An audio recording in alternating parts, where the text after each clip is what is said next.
At least 8 people have been killed in wild storms across the UK. Storm Eunice unleashed record-breaking winds battering northwestern Europe. Millions of people in England and Wales are being told to stay home as trains and ferry services have been suspended. Schools are also closed. The Mayor of London is urging residents to stay indoors.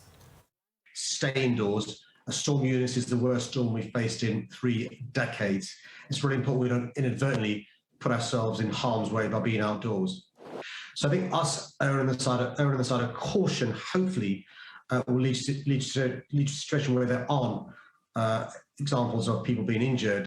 Ferocious storms in the United Kingdom. Schools have been closed and flights have been cancelled as authorities warn people to stay inside. Let's now go to our reporter Michelle Rimmer, who joins us now from London. Michelle, take us through the impact that this storm is having.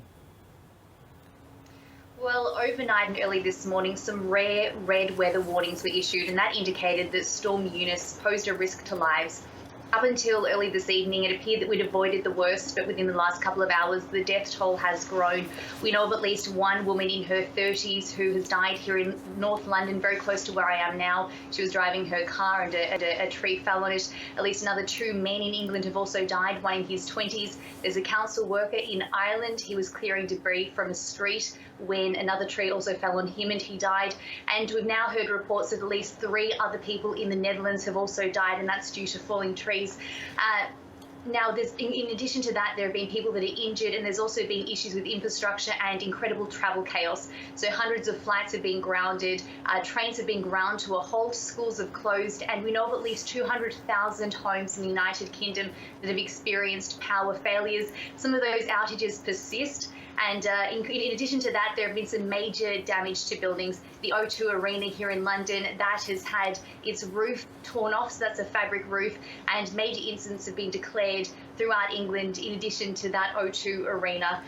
Meteorologists say that this is likely the most severe storm to hit the United Kingdom in 3 decades. We've had a record-breaking gust of wind reported. That's 196 kilometres an hour. That was recorded off the southern coast. And so we've had incredible damage to infrastructure. Here in London, at least, it appears that the worst is over. However, there have been warnings that going into the weekend, we're likely to experience more severe weather. There have been ice warnings for northern parts of the country. So we've been told that where we can, stay at home and don't travel if you don't have to. So that's exactly what I'll be doing. All right, Michelle Rimmer there reporting for us from London. Thank you.